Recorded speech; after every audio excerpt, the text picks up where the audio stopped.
Ada satu hal yang membuat ahli tahajud rugi di mata Allah, yaitu merasa bangga dengan diri sendiri atau ria dengan apa yang dia peroleh dari Allah tanpa memperdulikan sekitarnya.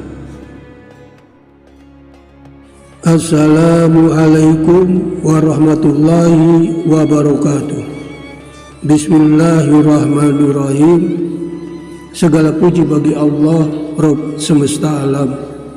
Sholawat dan salam semoga selalu tercurah kepada junjungan kita Nabi Muhammad Sallallahu Alaihi Wasallam beserta keluarga, sahabat, dan pengikut beliau hingga akhir zaman.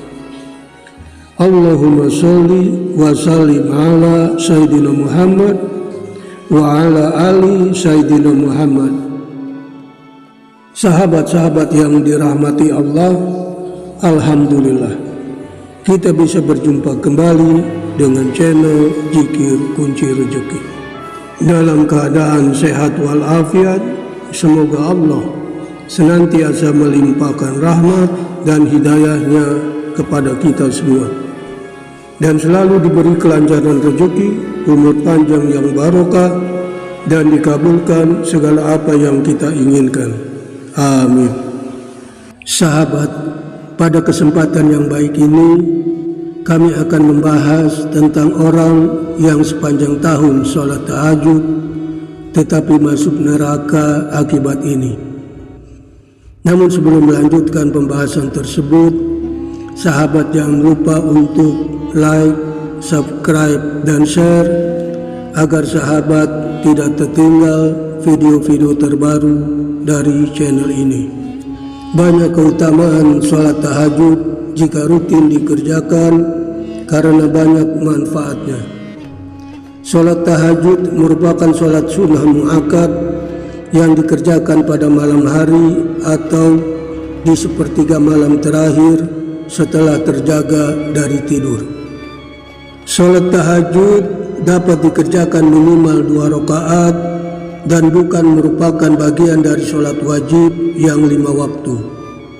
Namun seruan sholat tahajud tercantum dalam Al-Quran surat Al-Isra ayat 79 yang artinya, dan pada sebagian malam lakukanlah sholat tahajud sebagai suatu ibadah tambahan bagimu, mudah-mudahan Tuhanmu mengangkat kamu ke tempat yang terpuji.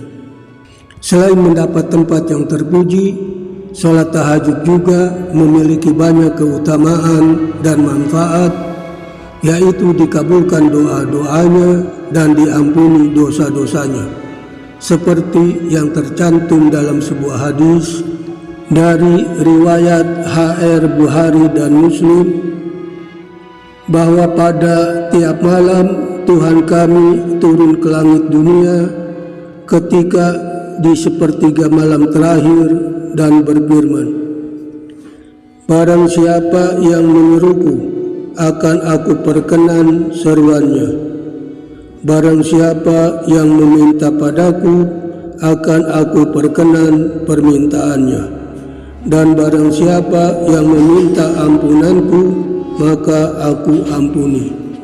Dan hadis dari Jabir di mana Rasulullah bersabda bahwa pada malam hari ada saat ketika seorang muslim meminta kebaikan dunia dan akhirat, pasti Allah memberinya, dan itu berlangsung pada setiap malam.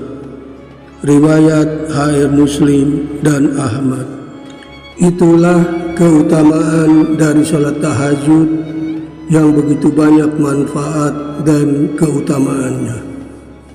Namun ibadah apapun jika dibarengi dengan perbuatan tercela bisa menjadikan seseorang masuk neraka. Mengacu pada hadis dari Abu Hurairah, Rasulullah Shallallahu Alaihi Wasallam pernah bertanya kepada para sahabat, tahukah kalian siapakah orang yang bangkrut berat di antara kalian? Para sahabat menjawab, menurut kami orang yang bangkrut di antara kami adalah orang yang tidak memiliki uang dan harta kekayaan. Riwayat HR Muslim. Para sahabat menjawab apa adanya terhadap pertanyaan Rasulullah, bahwa orang yang bangkrut adalah mereka yang tidak memiliki apa-apa, bahkan tidak memiliki uang karena usahanya terus-menerus rugi. Rasulullah kemudian meluruskan pendapat mereka bahwa bangkrut yang disebutkan itu hanya tergolong bangkrut biasa, bukan bangkrut berat.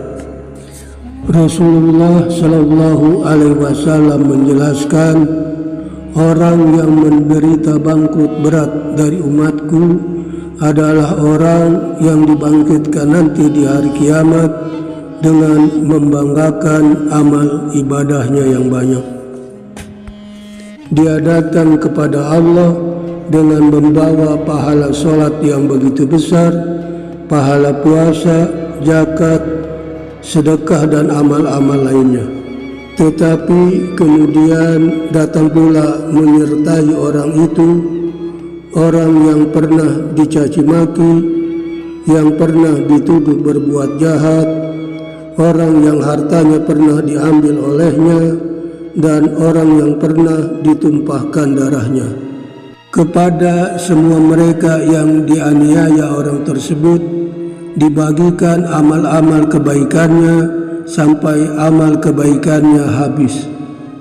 Setelah amal-amal kebaikannya habis, maka diambillah dosa-dosa dan kesalahan orang-orang yang pernah dianiaya, lalu dilemparkan kepadanya.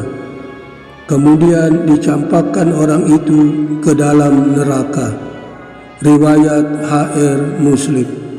Nasib orang yang bangkrut berat itu amat celaka.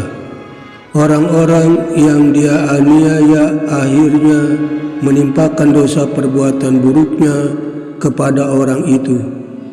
Dengan demikian pahala kebaikannya tidak tersisa sedikit pun.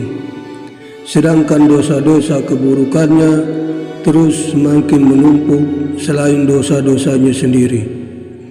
Akhirnya orang itu tercampakkan dalam kehidupan yang amat hina dan ajab yang menyakitkan di akhirat. Lalu bagaimana agar kita selamat dari kebangkrutan di akhirat tersebut?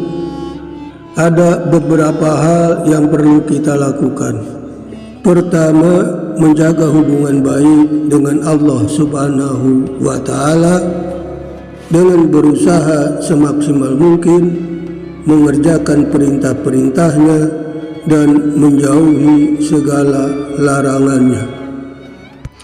Kedua, selalu waspada agar jangan sampai terlalu banyak melakukan kesalahan dan dosa kepada sesama manusia, baik berupa ucapan, sikap, maupun perbuatan. Ketiga, selesaikan selagi di dunia. Jika kita memiliki kesalahan kepada sesama manusia, dengan jalan menyesali dan meminta maaf atas setiap kesalahan, serta kalau perlu, gantilah setiap kerugian agar mendapat maaf dan kerelaan dari orang yang kita rugikan.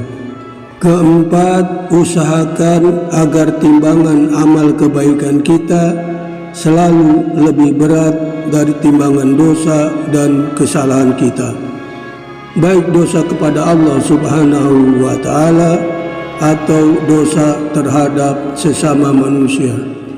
Demikianlah pembahasan tentang orang yang sepanjang tahun sholat tahajud tetapi masuk neraka akibat ini.